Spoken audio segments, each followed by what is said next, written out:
Guys আমরা আমাদের প্রথম ডেস্টিনেশনে চলে আসছি, কিন্তু বৃষ্টি এত শুরু হয়েছে, এত তীব্রভাবে হচ্ছে যে এখানে আসলে মানে আমরা যে ঘুরতে পারতেছি না। আমরা এখন ছাতা নিয়ে দাঁড়ায় আছি। আমি এখন একটা ব্রিটিশ পোস্ট অফিসের সামনে দাঁড়িয়ে আছি। দেখতে পাচ্ছেন আমার পিছনে খুবই সুন্দর একটা ব্রিটিশ আমলে করা একটা পোস্ট অফিস।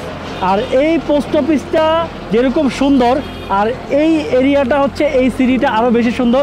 আর আমি আছি আজ রাইট নাও হচ্ছে শ্রীলঙ্কাতে। তো চলেন আপনাদেরকে পোস্ট অফিসটা দেখাই। আর বর্তমানে আমি আছি হচ্ছে শ্রীলঙ্কার নোয়ারাইলিয়াতে। আর এই শহরটা ট্রাস্ট মি এত বেশি সুন্দর, মানে পুরাই ইউরোপ ফিল। আর এই সিটিটা কিন্তু একসময় ব্রিটিশদের আমলে ছিল, তার জন্য হচ্ছে এই সিটির সবকিছু স্ট্রাকচার বলেন, যত বাড়ি আছে পাহাড়ের উপরে, মার্কেট, সব কিছুতে হচ্ছে ব্রিটিশ আমলের ফিল আছে।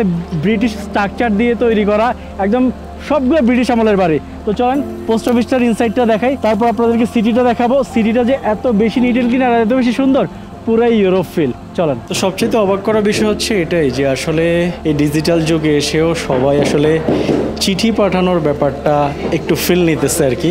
সবাই চিঠি পাঠাচ্ছে। এই যে ওনারা এখান থেকে গিফট কিনে এগুলো আবার পাঠাচ্ছে ওনাদের অ্যাড্রেসে। ওয়াও, মানে আসলে ব্যাপারটা টোটালি অ্যামেজিং। তো ওইদিকে আরও অনেকে পাঠাচ্ছে। তো যাই হোক, আমরা আর নাই পাঠাই। তো বাহিরের ওয়েদারটা হচ্ছে একটু ঘোলা, মানে যে কোনো সময় বৃষ্টি হতে পারে। আমরা একটু আগে